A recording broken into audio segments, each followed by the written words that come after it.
I was in your position not so long ago. I'd be looking for videos to improve myself, but I'd just hear the same old shit every time. So I'm gonna give you some key points I don't think most coaches have talked about. Surroundings. You might not think about this, but your surroundings are actually very important when it comes to your development. The people that you surround yourself with, you will feed off, and that's just a fact.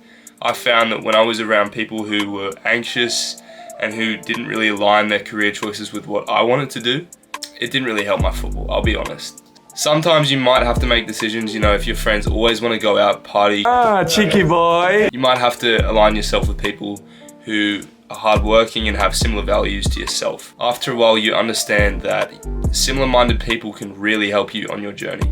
Number 2 is practice and training. Okay, I know lots of coaches talk about this, but trust me, if you're turning up to the football pitch just practicing free kicks and around the worlds and whatnot, I've been there, I did all that shit myself, but look, that was a waste of time. I know it's cool to be able to do those tricks and it's fun, and there is a place and time for that, but honestly, if you want to improve yourself, you have to utilize the time that you have.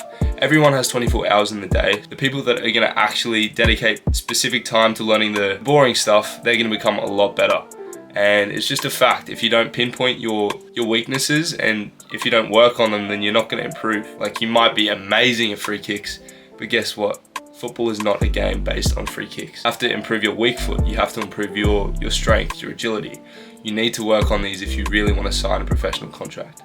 Oh yeah, that's my favorite saying. That's my favorite saying. And that one kind of segues into my next point, which is plan your development. But if you can have a look at your past performances in games, matches, even trainings, and if you can find your weak points and your strengths, you can dedicate time to strengthening up some of your strengths and also your weak points. I'll explain what I mean by that. So in football, it can really help if you have some things that you're great at, which can differentiate yourself from other players, and you're much more likely to get scouted if you're amazing at dribbling, for example, or you can play a really nice pass. You know, a scout might see it and go, he is the one, you know, he's the one. So you need to have some really strong strengths. The next tip, maybe one of the most important, confidence on the pitch. You need to have confidence and you need to work on your mental game. But confidence and just the ability to back yourself on the pitch is so important.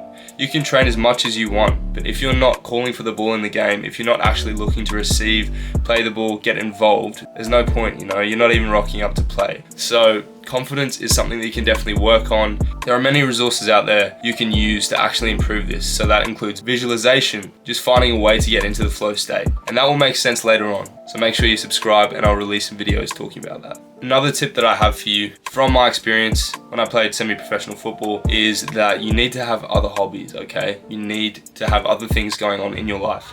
And I know football consumes so much time, but that's my exact point. And that is going to affect your mentality and confidence because it's your life, you know? I love football probably just as much as you do, trust me. But if you don't have other things to concentrate on and it becomes your life, every pass, every shot becomes so much more important, you know, and you don't really play with that confidence that you had as a kid, you know, because at the end of the day, it is a game and it's meant to be played with confidence and for fun. I know it gets much more serious as you advance up the levels, but the best way to express yourself is when you're carefree.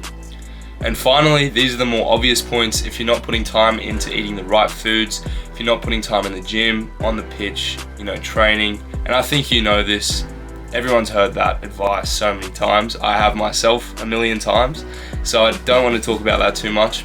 I just hope this video has helped you guys, and I'll definitely make some more videos like this if it helps you guys out. Thanks for watching.